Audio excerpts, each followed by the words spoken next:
Leo Tolstoy's Anna Karenina, Part 6, in which all our protagonists find the thin veneer of tranquility in their lives tested by family and friends, with farcical and tragic consequences.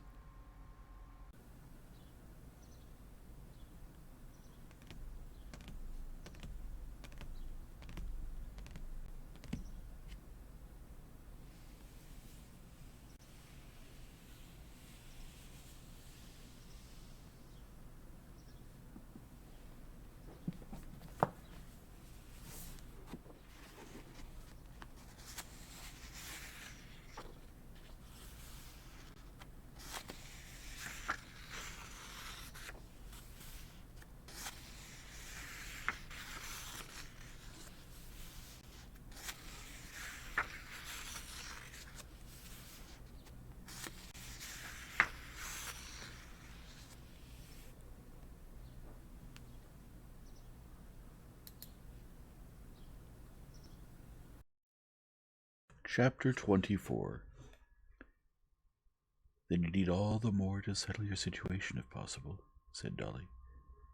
Yes, if possible, Anna said suddenly in a completely different, soft and sad voice.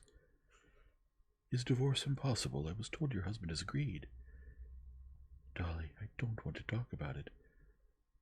Well then, we won't, Darya Alexandrovna hastened to say, noticing the look of suffering on Anna's face.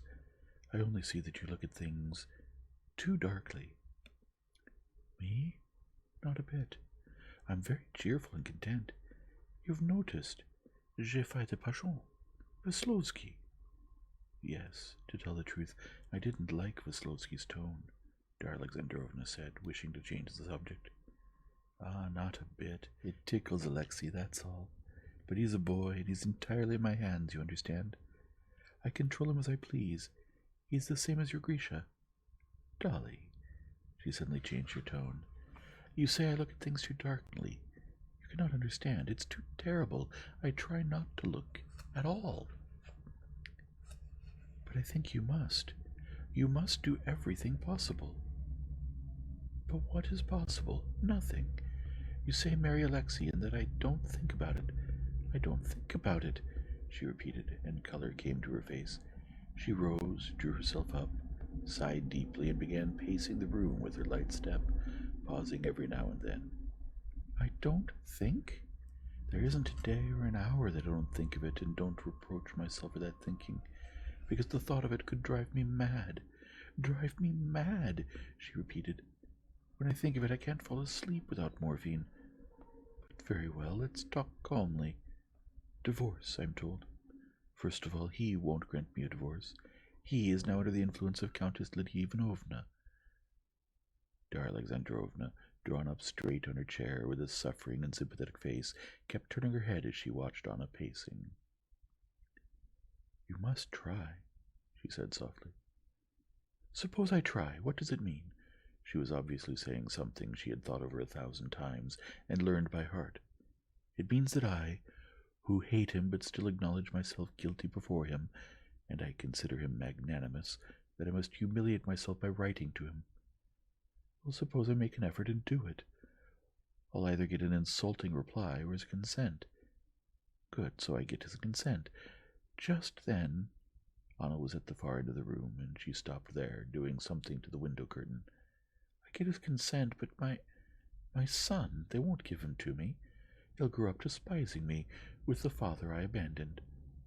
You must understand that I love two beings equally, I think, but both more than myself, Seryozha and Alexei.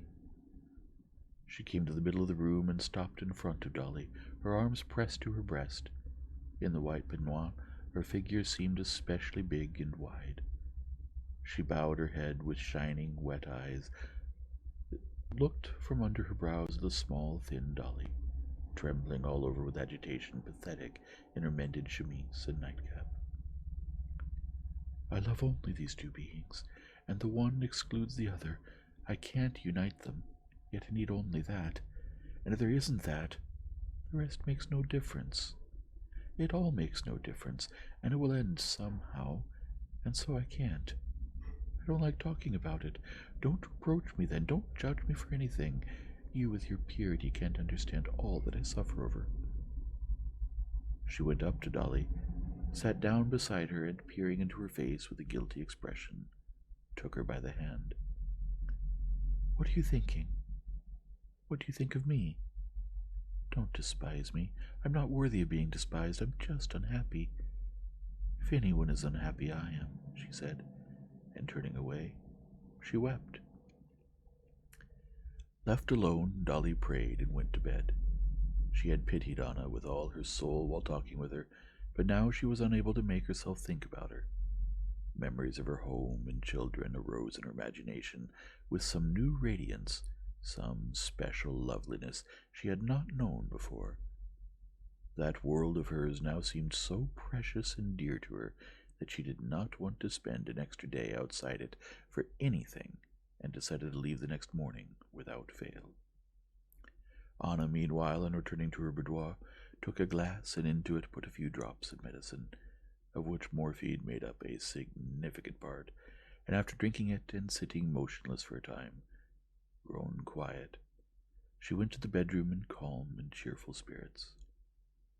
When she came into the bedroom, Vronsky looked at her attentively.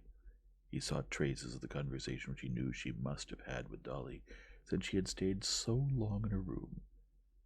But in her expression, excitedly restrained and concealing something, he found only that beauty which, familiar as it was, still captivated him, and her awareness of that beauty and her desire that it affected him. He did not want to ask her what they had talked about, but hoped she would say something herself. But all she said was, "I'm glad you like Dolly. You do, don't you?" "But I've known her for a long time. She's very glad, I think. My excessivement terre-à-terre. But still I'm very glad of her visit."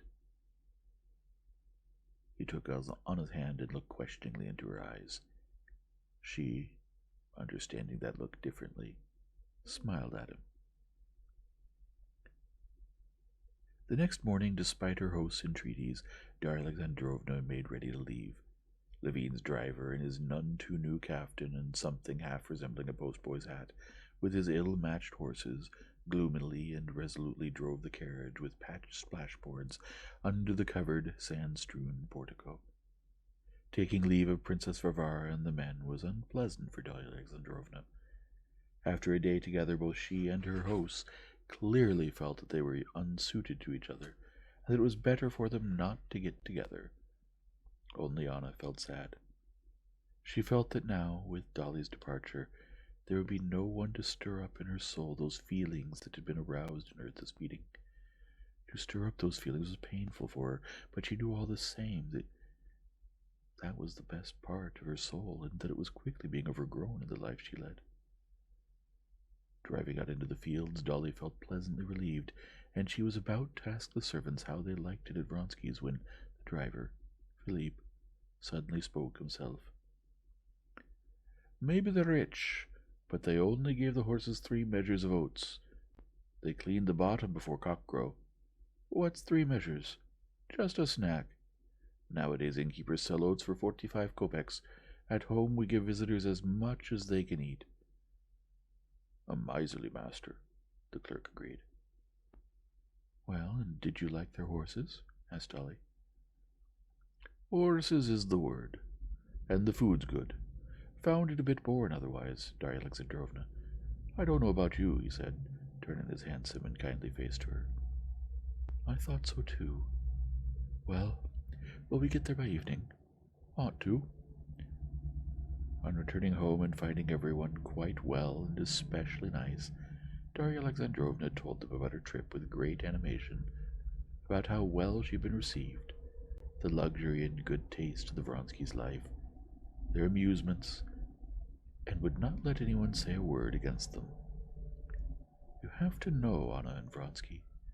I've come to know him better now, to understand how sweet and touching they are," she said, now with perfect sincerity, forgetting the vague sense of dissatisfaction and discomfort that she had experienced there.